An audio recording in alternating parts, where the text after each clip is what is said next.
Hello, all. Welcome to Last Week in America with the American Center Moscow. As always, for this past summer, I am your host, Bob. It's nice to see some familiar faces, and welcome. I think we got a pretty good show today, and so we got some pretty interesting topics. So hi guys. I hope you guys are doing well. So we're gonna get started here in a few minutes. Just want to check in, see how people are doing. I am actually right now, and I'm going to kind of get to this in the pictures a little bit, but I'm actually in North Carolina on the East Coast on the Atlantic Ocean of the United States. And I don't know with the lighting, but you might be able to see that's actually the ocean right behind me. I'm staying up with some family over here for this week. But oh, hello, Varvara. And hello, Katerina Smeushkina. Good to see you guys again. Welcome. So before we really get into it, I just want to say check out the American Center Moscow page on YouTube. Throw it a like, throw some a subscribe. Check out the other videos. There's a ton of really cool content that they come out multiple times every week. And I think last week they did things that Americans like to do in the summer, which is interesting. I assume that it's probably pretty similar with what people do in Russia for the summer, but you should definitely check it out. And I think we do a lot of water sports and stuff like that. Well, by me, I'm always from by the water. So before we get into it, check out the video, subscribe, like, yada, yada, yada. And also, I'd like to talk a little bit about myself. For any new viewers, welcome. I love seeing new faces. My name is Bob. I am a graduate student at the University of Washington in Seattle. I'm getting my master's in Russian and Eastern European Studies. I've been interning at the American Center for about 3 months now. And typically, actually, I go and I live stream from Seattle. So this past few weeks have been kind of actually me hopping a little bit around the country, checking out, visiting some families. And I've been on the East Coast since, the end of July now. And I was streaming from New Jersey and then Pennsylvania, and now I'm in North Carolina. And next week, I should be back in New Jersey somewhere. I think I'll be by the Jersey shore by the water next week because my dad lives down there, so I think I'm staying with him. But anyway, guys, so welcome. Hello, Super High Tower. Hello, Maria. Hello. Thanks, Alice. Cool view. Yeah, no, it's really nice. The dune. So there's big things called dunes in between the ocean and the water, and they're just like giant sand mounds to protect from hurricanes, which we also talked about last week. If you want to check that out. They've actually got a little higher by about 2 feet this year. So typically we could see the waves crashing, but this year that is not the case. But the house is definitely a lot more protected because of the higher dunes from storms and such. So yeah, so let's get into it, guys. Please, as I always say, comment. I'm watching the chat the whole time through any questions you have for me or the presentation. We're going to go do some discussion questions and such throughout. Just shoot a chat in the box, and I'll go and address it and see if I can answer it, or also if you just have any ideas you want to throw in there, be happy to answer and give some insight. So let's go to the first slide. And I included this picture last week. Actually, this is where I am right now. It's called the Outer Banks in North Carolina. It's a huge, I wouldn't even say huge, but it's a long, like, thin island strip off the coast of North Carolina with actually some of the best fishing on the east coast of the U.S., and that is because it's on the coast of an estuary, which is where the river meets the ocean, and it mixes salt water and fresh water, so there's all different types of fish. So it's called brackish water. Yeah, it is. It's really, really pretty. It's very humid down here.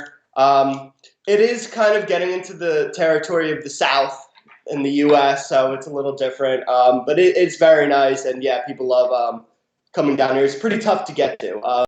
There's only really one or two. There's 2 bridges that connect it, and it's kind of very out of the way. So it is popular tourist, but not nearly as popular as a lot of beaches on the coast and such. So also. let's go to the next slide. I've been watching this show. It's called The Outer Banks on Netflix this past week. And it is, I wanted to include it just because it's where I am right now. And I decided, I was like, oh, I'm going to watch Outer Banks while I'm in the Outer Banks. And it's really good. It's like terrible and bad, but so bad that it's good. So I definitely recommend checking it out. It's one of the, if you're into that, if you're into like American media and television, what people actually are really into, especially around my age, I'm 24. It's watching the show, so check it out. It's definitely interesting. It actually is not filmed in the Outer Banks, though. It's filmed in South Carolina, but it kind of the topography looks the same.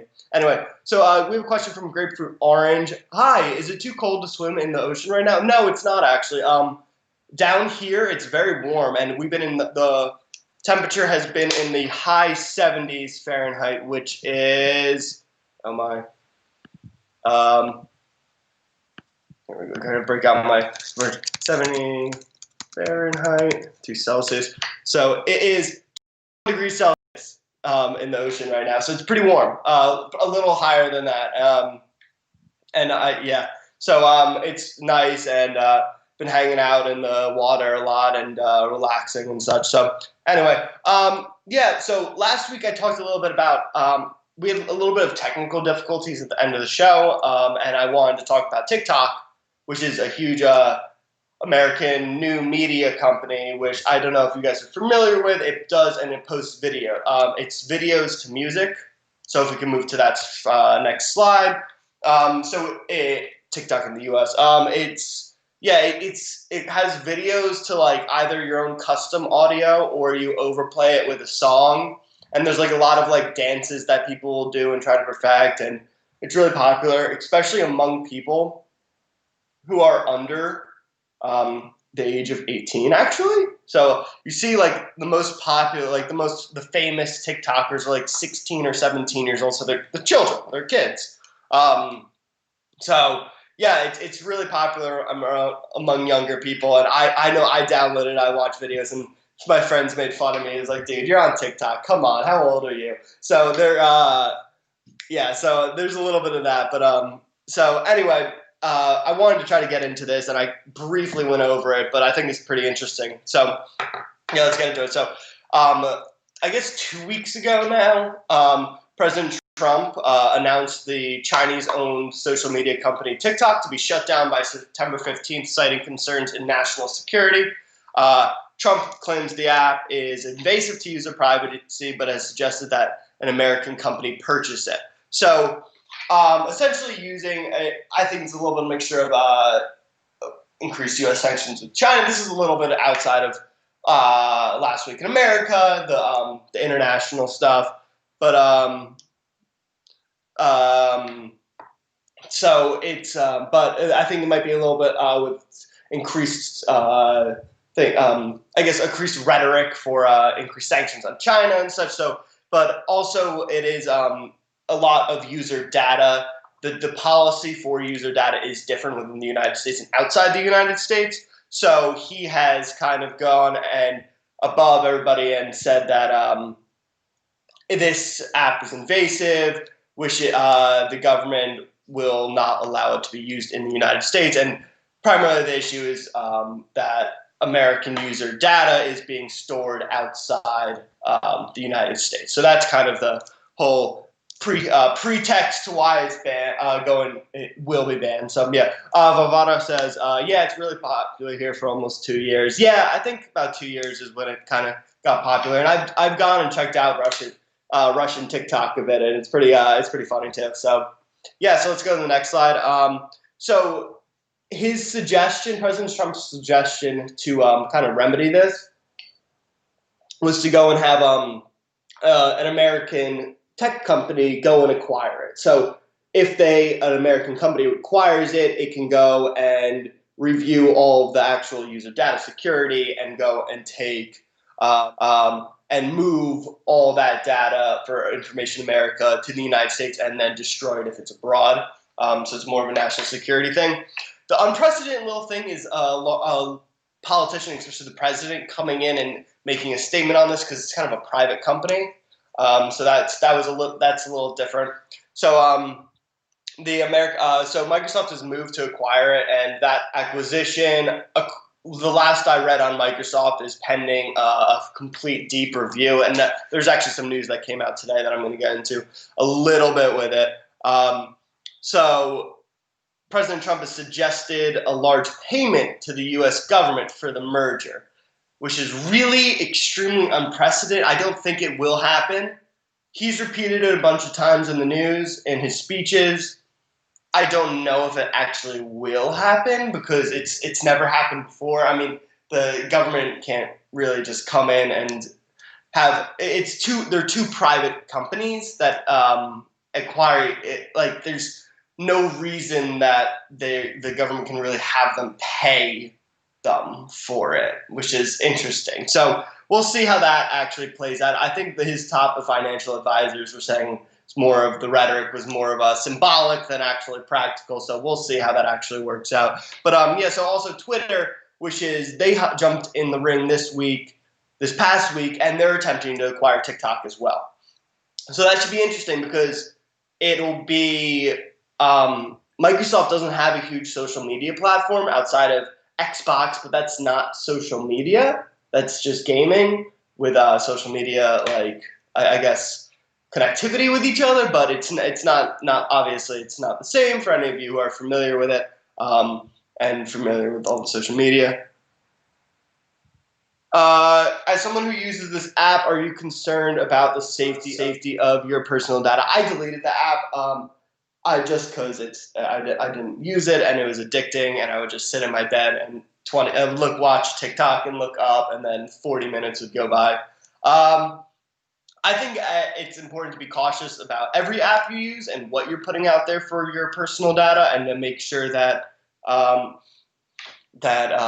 you are familiar whether or not your information is safe, because that's the new world we live in, right? I obviously I don't actually know the reality behind the full details behind it, but we'll see. We'll see. It's just so hard because everything. I mean, all those user agreements are so long. It's like it's impossible to read all of it, you know. So anyway, but good question, Grapefruit Orange. And I think we're actually going to get a little bit more into that with our discussion. Vladislav Vasiliev says, "I hope Microsoft will kill TikTok." I think a lot of people probably agree with that as well. But I think that Microsoft is going to. And again, this is you guys are beating me to the whole discussion, but I think that Microsoft is going to leverage TikTok to get into the whole social media world because it's not there. So Twitter sees the potential, I guess, and is also trying to acquire it. And then last week, Instagram, another obviously huge app, came out with a new update which adds Instagram Reels, which is basically TikToks on Instagram. So if TikTok gets shut down, I think they'll carry the burden and such. And they're kind of I think Instagram is kind of the preeminent social media thing in the United States among younger people. It's actually it's interesting. You could see like different ages have different mediums that they like to go through. So Anyway, let's go to the next slide. And this is the Microsoft strategy. This actually came directly. Okay. This actually seems to this came directly from the Microsoft press release. So Microsoft will, and they said Microsoft would ensure that all private data of TikTok's American users is transferred to and remains in the United States. To the extent that any such data is currently or stored or backed up outside the United States, Microsoft would ensure that data is deleted from servers outside the country after it is transferred. So this kind of addresses the concern, the public safety, the national security kind of concern that is that follows with Trump was using as the rhetoric to shut down TikTok. I think it'll be acquired by the 15th. There's so much money now in that world that it's just tougher to just disappear. So anyway, let's get into our first discussion. So we have two questions here. So the first one is, Why do you think Microsoft would want to purchase TikTok and enter the world of social media? And the second was, do you think people will stop using apps if they fear that their personal information is at risk? So yeah, guys, shoot me comments and let me know what you guys think about it. Yeah, and yeah, see what you guys. I'll give you a few minutes to try to figure out, see what you guys think of it, and I'll kind of speak onto it a little bit more. Yeah, it is an interesting medium. Valvara says, I don't know why, but I feel that something is wrong with this app. Don't feel any positive vibes. Yeah, no, I definitely agree. I think there's a little bit of a negative connotation. I think I'm a little uncomfortable with, obviously this is probably on all social media, but people under the age of 18 going and posting videos, and I think that can be, I don't think that's necessarily healthy because, I mean, obviously it's kids, and even at 18, people are still kids, and they don't know what they're doing. So I think that is a little, that's kind of the connotation that we feel in the United States, is that it's pretty young. It's a bunch of 16-year-old doing dances. So Vladislav says, because it's money and this is a new market. Yeah, and I think that's why Microsoft would want to enter this, because it's big competitors. Apple really isn't in any, no, I don't think Apple owns anything. They're not in it. So this is kind of a whole new medium into whether or not, like for Microsoft themselves to actually enter the world of social media, because they really have, I mean, that's dominated by Facebook. Facebook owns a lot of these different companies, so that should be I mean, there's going to be so much money for it. So yeah, all right, we got, so also Vladislav says no, because many people are not worried about this. Yeah, I think that is the big thing, is that many people just, unfortunately, don't care. That's kind of a common theme that I think we see across the whole entire tech world.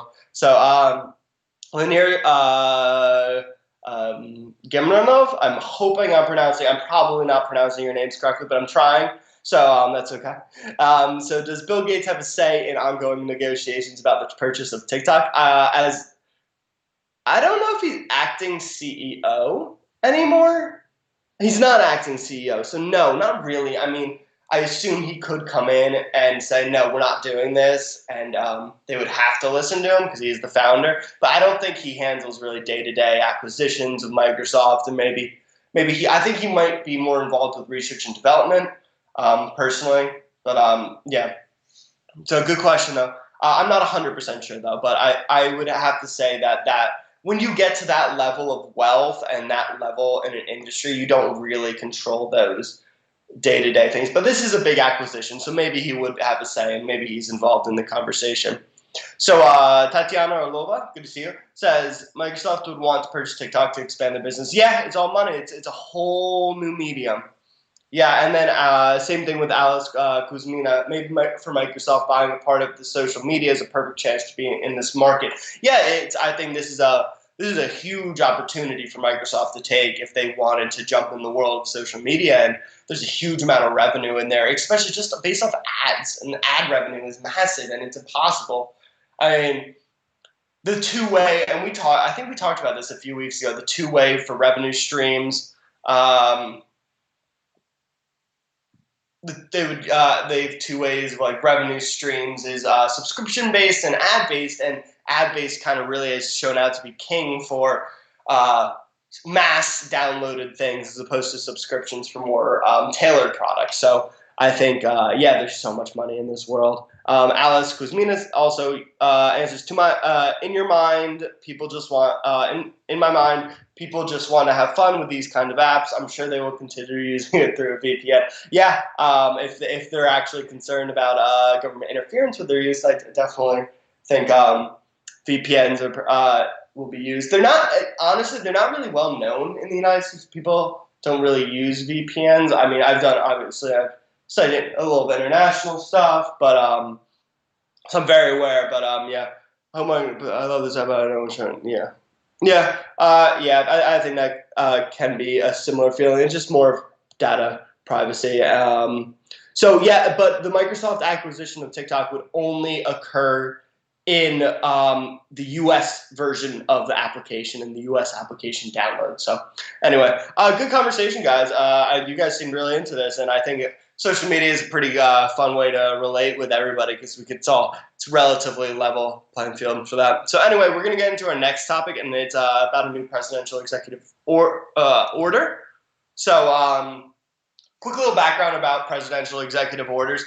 We talked about them, I think, in June, but essentially the president can go and make an executive order. So this means that he can go and kind of sign something in an order that he wants executed and present it to the public. This doesn't mean that it will all automatically just go through and happen. And it's really common. You see like FDR, which is the American World War II president, he did 3,500 presidential executive orders over his 12 years. They actually had to create term limits after him because he was in office for so long. It's a very common thing in the United States is to have these executive orders, yet they're not necessarily, if they're not constitutional, they'll just be repealed immediately. So he really can't. In the United States, is a pretty fine.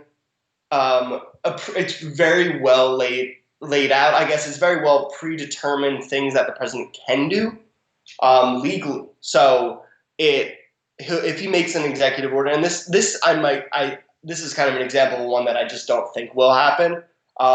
He'll look at the people will look at the legality of it, and it's called constitutionality of it, whether or not he can actually do this. And if not, it just gets repealed and turns into nothing and gets put in the dustbin of history, and that's it. So, yeah. But this one that just, I believe on Saturday, President Trump came out with an executive order on federal relief for COVID-19. So, as with many countries in the world, COVID-19 has brought economic downturn. In the United States, I think that is a global thing. And we've seen that continued here in the United States, and definitely a lot of personal loss of income is very common. A lot of public restaurants and just like whole entire industries are kind of have been wiped out by the virus because of fear of catching it, or there's no way to effectively social distance it. I think like one perfect example would be like movie theaters. They're already dying out because of the new media of watching movies on TV and stuff. But now I think that with this, I don't foresee them coming back. So anyway, but a lot of people are taking a very large economic downturn, and unemployment skyrocketed due to COVID. So, the U.S. offered federal relief to individuals, yet this expired in early August. So actually, July 31st. Previous to that, there was a COVID federal relief fund that would give you that added $600 on top of unemployment. So you'd have to file for unemployment in the United States. It's one of the social security benefits, but it's pretty stringent who can actually get it. A lot of times you actually have to be physically terminated from your job, and it only lasts for so long. But so a lot of people were terminated from their jobs, or they lost their jobs from the virus, so they were eligible for this. But it's not like someone who wasn't employed before. Like right now, I'm interning, but I'm unemployed, but I'm not eligible just because I'm unemployed. You know, it's interesting.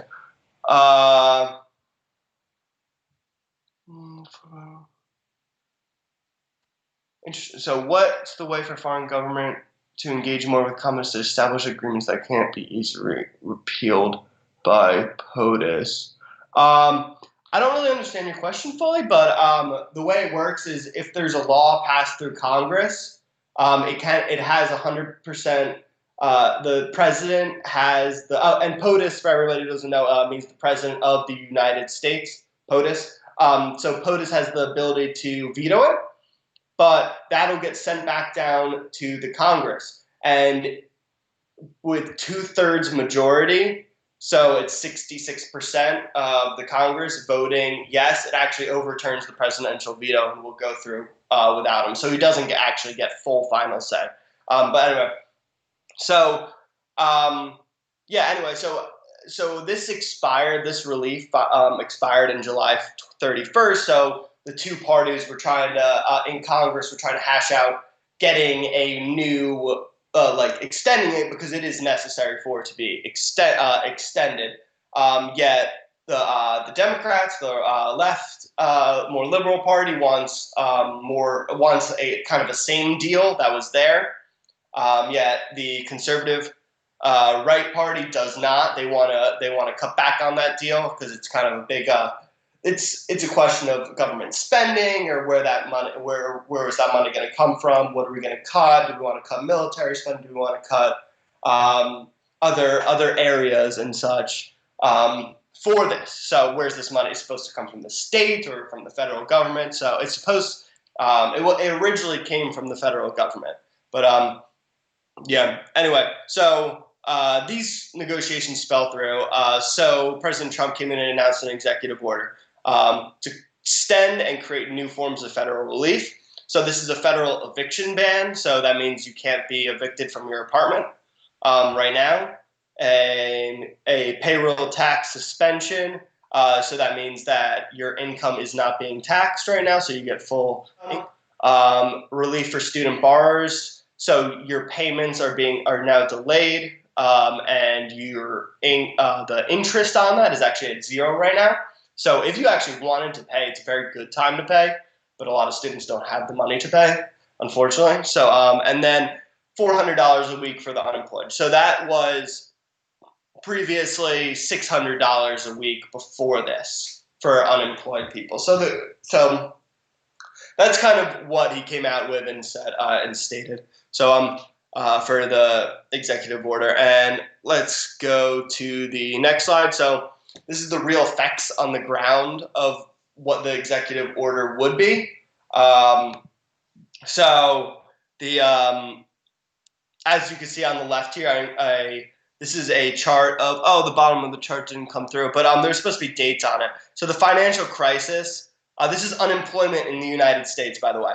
This whole thing. So the financial crisis of 2008 was we saw a max about 10% unemployment. And then it dropped up until COVID and then bounced all the way back up to 13% during COVID. So clearly there is a need for some form of federal subsidy because it's the highest that it's been in over 20 years in the United States. So anyway, by using his presidential executive order, President Trump is attempting to bypass and go around Congress and make this statement. But he's actually the office of the president doesn't have any power to control federal spending and federal funds at all, really. The Congress and Senate is fully responsible for deciding where federal funding goes. So he doesn't really have the power to do this. This is one of those executive orders, which they happen all the time. They do. And I think President Trump's at like 700 and so executive orders already in his president. But so he can't really technically, he doesn't have the legality to control the federal spending. So he could not be challenged on this, and it would go through. I don't know how really, but it would. I don't foresee that. But if he is challenged on the legality of it, the court proceedings would extend into next year. So lawyers would go and challenge him and bring him to the Supreme Court on his executive order for the constitutionality of the executive order. And I think that they would, in this case, they would win typically, but the legislative process takes a while. So there's no way that even if it did pass, I don't think there would be any way that people would see that money anyway. So into the next year, which is past the election, which is kind of a really big deal in the United States right now. It's kind of an underplaying. But anyway, let's go to the next slide. Here's kind of wanted to break up the little boring. I don't know, boring. It's pretty interesting, but the hard talk, facts, brass talk, whatever, of the federal spending and executive orders. So this is a meme that says, when you spend your $1,200 stimulus check within an hour of receiving it, and it's Joe Exotic from the U.S. really popular show Tiger King saying, "I am never going to financially recover from this." So when COVID first came out, a lot of people, well, not a good amount of people, there was a very large amount who didn't get it, but were eligible to receive a $1,200 check from the government. That was kind of the President Trump's way of relieving the COVID pandemic impact on people. So it's kind of a little meme of Joe Exotic. And if you guys don't know who this guy is, he's just an absurd person who lives in Oklahoma. He owned like a giant tiger empire, and called him like a tiger exhibit in middle of nowhere Oklahoma, and he called himself Tiger King, and he was just like a megalomaniac personality. He ran for like the governor, and it's a really interesting show. So if you're it's one of the other big ones on Netflix that was like a craze for about a month there during COVID. So anyway, let's get to the next slide, and this is going to be our discussion for this. So it's common for executive orders to be questioned on their legality. What would be other motives to pursue this policy, as in to do the executive order, if the president knew it would be denied? So the president is typically fully aware of the constitutionality of his decisions, if not personally, all of his advisors are. So he would know whether or not that he could, this is something that would go through. Like, he went through and did an executive order recently to have the defacement of federal monuments be a 10-year minimum in prison for people. And that was during the protests, which are still continuing. That was during the protests in the United States, the large time. That was his way of dealing with that. And that went through, and he was able to do that. And that is now, if you are caught defacing federal monuments, you can face 10 years up to no, it's not 10-year minimum, up to 10 years in prison. But this thing, since he can't really control the tax spending, the federal spending, the federal budget, he doesn't have direct control over that. It's pretty obvious to a lot of people that it isn't constitutional, really, to be able to do this. So it's pretty well known that it's going to not go through and just be denied. So my question is, like, what would the other motives be for doing this? If he already knows that it's going to be denied, why would he do that? And this is a pretty tough question, obviously, with the little insight on the American legal system and the politics behind it. It's definitely not, I imagine it's not that apparent, but I could try to answer it. So I think the other motive is what we have to look at is and this is kind of a little bit of my personal speculation based off a lot of research I've done. So take that with a grain of salt. This is definitely includes a little bit of personal speculation. So we have a comment: political purposes, just to show that the Washington swamp is impeding the president's effort to help them. Yeah, so I was going to say, it's kind of the election. You keep in mind the election is in November. And right now polling numbers are very low for the Trump campaign, and he can't sit by and do nothing for this.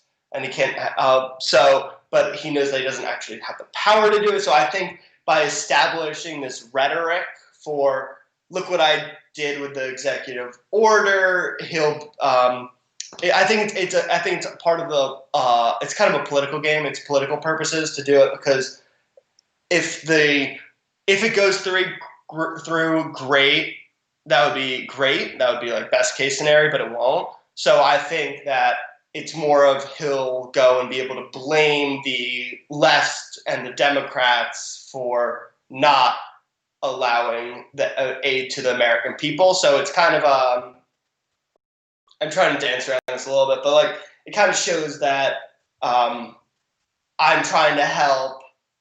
Look what the other side is doing. They don't want you to have your money, kind of thing. Where the reality is that's not necessarily, that would never even really be the case. So I think it's kind of just a little bit of it's being a politician. That's I think what it is in the U.S. and this is really common. You see that these larger games are at play because as soon as if presidents want to run for a second term and are running for their second terms, you see a lot of their policies starts changing from their actual presidential views or the platform that they ran on when they were elected to campaigning for their next election. And that's kind of it's very common with all levels of politics in the United States. So anyway, yeah, tough question. Thank you, your friend. But just wanted to kind of get into that one a little bit. But yeah, so our next conversation is going to be about, it was supposed to be about who would the Joseph Biden, the Democratic candidate's vice president, be if he was elected, his running mate. But as soon as I went and finished this, he announced that his running mate. So I was like, great. So anyway, let's get into that. So vice president candidates. So presidential candidate Joe Biden is very close to choosing his running mate for the 2020 election. So running mate is who would be the vice president if he was elected. Oh, Dina Pelt says, hi, Bob, I didn't get one thing. You said a person might receive up to 10 years in prison for crossing the state line, or what was it? No, it is the federal I guess defacing or destroying federal monuments and statues. That was one of, because during the protests, people would go and take down statues of old Americans who represented and promoted very strong racist policies. So President Trump's way of dealing with that is he came with an executive order saying that if you are caught doing that, defacing or taking down any federal monuments, you can face up to 10 years in prison. And they did arrest a bunch of people for this. So it went into effect. And there was a whole big thing on Twitter. It was a whole thing. But yeah, so no, not crossing the state line at all. But defacing federal monuments. So that would be like the Washington Monument or just even federal courthouse. Yeah, so your friend says, Robert, can you tell us what's the big deal about the VP pick? They don't have any real power anyway, do they? Yeah, just follow along. I'll kind of talk about it. It is actually important. It's kind of interesting. It's really important for the election. But once they're in office, a lot of times they lose their influence actually in office. So we're going to go through that a little bit, and this is kind of what I'm going to describe. But yeah, good question, good little preface. But so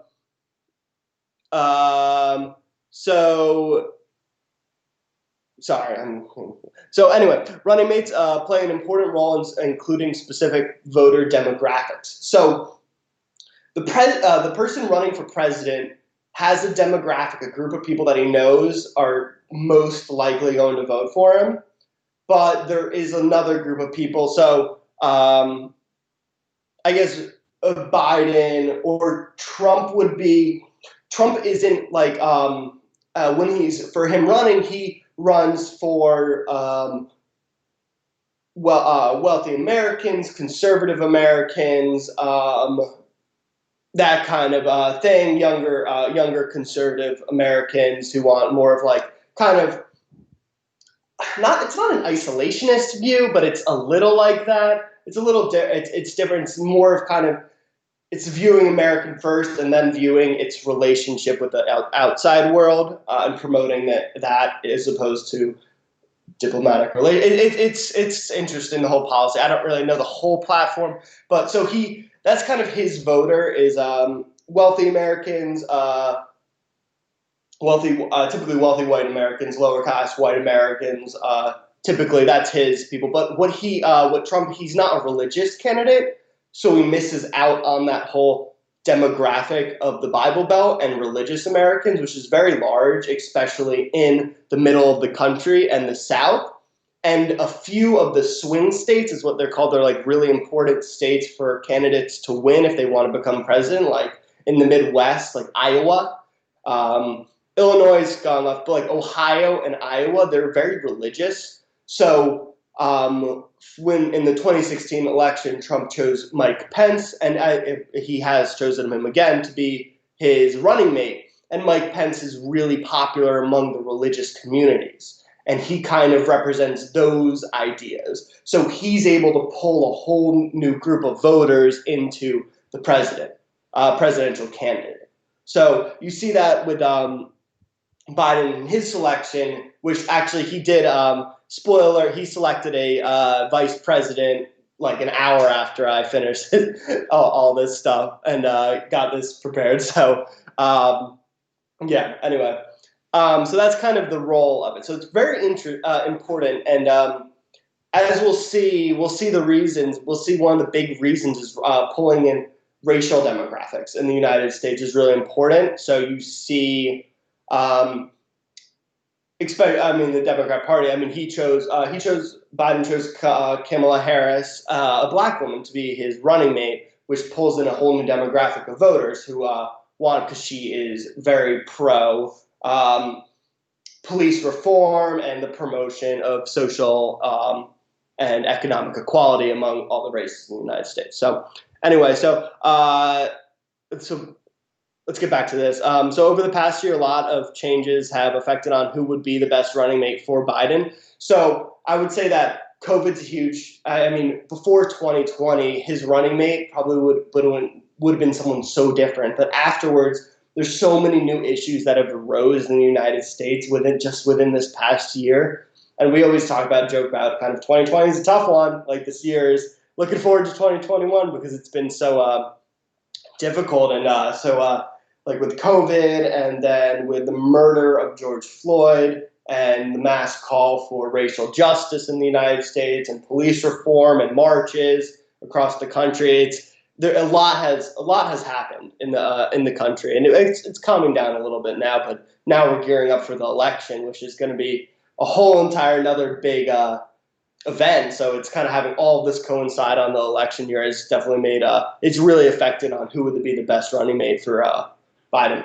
So his primary candidates were Kamala Harris, Susan Rice, Elizabeth Warren, and Gretchen Whitmer. So yeah, let's go to the next slide, and we can actually see these are all of the candidates that he wanted to choose for that were in the running for being chosen as the vice president. Kamala Harris is on the middle row on the right. So the one big thing is there's a very, very strong push, and with Hillary Clinton, I mean, she almost won the election to get a woman in the White House. So that's the next step. Is outside of Barack Obama, the only people in the White House have been white males. So getting a woman or another person of color in the White House would be a huge success to repairing the racial and social fabric of the country and everything. So that's kind of one of that is the point of view from one side on this. And that's kind of one of the big things for choosing a running mate. So and the most prospective president candidates are most elderly people like Biden and Sanders. That's pretty interesting too. Yeah, so right now the office, even whoever made it into the end of the running is much older right now. So I'm going to actually talk a little bit when I talk about Kamala Harris specifically in the net. So yeah, but yeah, interesting point, Dean. I'm definitely going to address that. So next slide, we'll see. This is a picture of Kamala Harris. So she is the running mate of Joe Biden. She is currently, I guess, the senator of California, a California senator. Her whole platform, I mean, she came up as a district attorney in San Francisco, and then she was a state attorney general. Her platform, like one of the big things she did is she made, and you can see this with racial justice is a big part of her platform. She did she made a lynching, which is the illegal killing of someone, like a mass killing of. Typically, you saw that with Black Americans in the South during and up until the 1960s, late 1960s. But she made that a federal crime as opposed to a state level thing. So that was kind of her. That's one of her big crowning achievements. Also, and she's running on the platform of like cutting the middle class taxes, increasing taxes on wealthier people, and massive police reform. So that is kind of her platform and why they chose her. This is so Dina says, yeah, the KKK did that. Yeah, no, they were well known for lynching Black Americans, but also a lot of people outside the KKK have done that to a lot of Black Americans. It's very depressing and sad. But Isufovic Nerman. So Nerman, what is text MI to 3033? That's so when they go and have speeches, she's actually in Michigan right now. So MI is the symbol, the state abbreviation for Michigan. And they'll have, when they're giving speeches, text something to this number, and it'll be like, and you'll get a link with a ton of information about the candidate and then a bunch of information about how to vote. So that's kind of, it's just a campaign thing, and you see that all over. So that was actually on the slide for Biden. No, Dina says, oh, but hold on, was it even legal recently? She made it illegal, so it was legal. No, it was a. Oh, and this I assume this is about the lynching. So no, this is So in the U.S. you have state laws and federal laws. There's a big division. So previously states held on to that power to determine the legality of lynching. And she did and took it away from the state's call and made it a federal law so that it holds more power, and it encompasses the entire country as opposed to different states having their own. I mean, it was illegal, I assume, in almost every single state, if not every single state anyway, but having that and moving that to a federal issue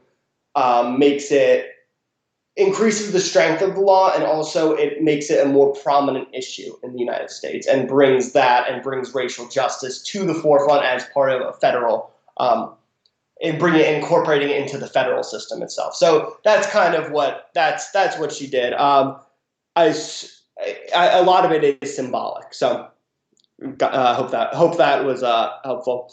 Anyway, so one of the big things that Dina mentioned is that the candidates are older this year, and they are. So I know Biden is 77, and all the heads of the Democratic Party are typically over 70 right now. So she is ambitious. Kamala Harris is only 55 years old, so she's much younger. And this will kind of this is kind of this will actually allow her to be the new face of the Democratic Party if Joseph Biden wins. So anyway, let's go to the next slide, and this is just a picture of Susan Rice, who is also one of the top. Like there are four that were going to be picked, and she was a security advisor and UN ambassador under the Obama administration. Then we go to the next slide. This is a picture of Elizabeth Warren. She actually ran for president and was pretty harsh on Biden. She looks as more of an economic. She questions more of the economy when she's going in her, I guess, rhetoric, and that's kind of her platform a little bit more. And she's the senator from Massachusetts. And then we'll go to the next slide. And this is Gretchen Whitmer, which is the governor of Michigan. And she's a young woman who is very prominent at, I guess, Democratic governor and politician. actually, I read a bunch of articles that the people of Michigan were questioning whether or not she should accept it if she gets it, because she's done a lot in Michigan and they want to keep it like that. So anyway, your friend asks, why do you think Biden chose her over, say, Amy Klobuchar? Maybe could have gained more in the Midwest. Is it the race issue? I think race issue is a big deal in the United States, and that plays in the terms of the election. And I mean, I never thought I didn't think Amy Klobuchar. She wasn't really even in the running for this. She kind of lost a lot of momentum after the primaries. So yeah, no. I think if he wanted to gain more in the Midwest, he would have chosen Gretchen Whitmer, who is the governor of Michigan. But I think Kamala Harris was a very conservative choice because she is a very well-established politician and a member of Senate, and very highly respected. So that will, and she's also she's a good orator. Her prepared oration is pretty good. So yeah, but it also is the race issue. But I think that was it's really progressive, and I think it is a good choice for Biden himself. We'll see how this actually affects the election and where we'll go and how the rhetoric from the conservatives deal with it, and we'll see. So anyway, let's go to the next slide and actually talk about the office of the vice president. I should have put this, I guess, a little earlier, but kind of a little background of what the vice president does for those who don't know. So the vice president and the president are elected together, and they serve the same term, which is a 4-year term, as each other. So originally, back in the day, the vice president was chosen from the second most winning candidate. So the top loser would become the vice president. So the winner would become the vice president. The person who gets the second most amount of electoral votes becomes the vice president, and then so on and so on. It's so a lot of times in the past we had it where people were from two different parties, actually. So it was interesting. I know in the Lincoln administration, Abraham Lincoln during the Civil War, there's a really good book called Team of Rivals, which explains how he deals with his whole entire cabinet, which is the group that you surround yourself, like Secretary of State and all these prominent positions, as your top advisors, and the vice president included, are all from every different political parties. So definitely, it's really interesting. But nowadays, it's you run together, and they are always from the same political party. So the vice president holds the role of the president of the Senate, is the decider on ties within the political body. So if there's a tie, the Senate has 100 members. So if it's a tie, 50-50, the vice president votes, and he is the one, and that is the deciding vote. He holds that power, and he also takes over.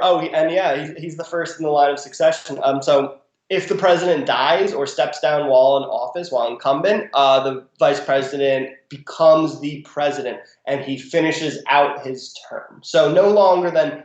So if the president was in office for 3 years and then God forbid, something happened, the vice president would come in and be the president for the remaining 1 year on the term. And then there would be a new election. And whether or not the vice president wants to vote, wants to run is up to him at that point. So yeah, Grapefruit Orange asks, why is there such a focus in the U.S. on presidential candidates' family? Why is it important for voters? You want presidential candidates. This is a good question. Is a lot of people want them to come and represent strong American family values, and that is an issue. And obviously, a lot of people don't care about that, but a lot of people do. That's fair to say. I would think. And they want. It's important to look at their families as well, because you're electing. It's not just the president, but also their wife, the first lady, plays a pretty prominent role, and if she's and very strong first ladies like Michelle Obama have taken up their own initiatives as well. So it's just not just the man, the president, or the hot woman; it's the whole family. Anyway, so Next slide is these are just a bunch of old dudes who were vice presidents but became presidents for incumbents. So going clockwise and starting the top left is we have Chester A. Arthur, then we have John Tyler, then Millard Fillmore, Teddy Roosevelt in the bottom right, and then bottom left is Andrew Johnson. And these were all vice presidents who became presidents because something happened to the president. There's a whole other next slide with them. So let's actually go to that.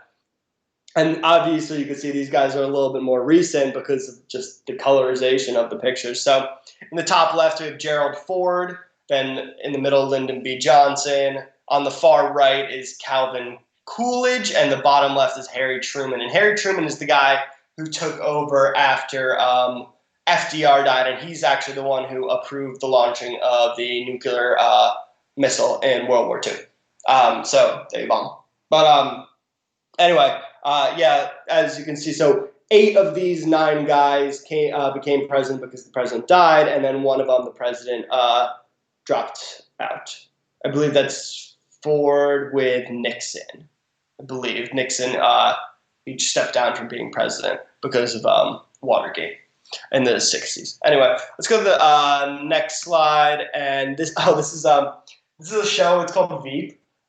This is Julie Louis-Dreyfus. She's a famous actress from the American sitcom Seinfeld, and she is on Veep. She has her own HBO show that she actually wrote, and it is hysterical. It's very, very crass and crude, but it's kind of the whole premise is I'm the vice president. I want to do things, but you're the vice president, so nobody cares about what you want to do because you are just you're just a little bit of a figurehead. So it's kind of it's pretty funny. It's a comedic take on that, and I would I really recommend the show. It's one of my favorites, but it is, to be fair, it's not good. The language itself is not good for children, and it kind of shows a interesting view on politics and political satire and such. So anyway, we're going to get into our final discussion. So my question is, what's the role of Russia's second head of state? Is it similar to that of the vice president's role?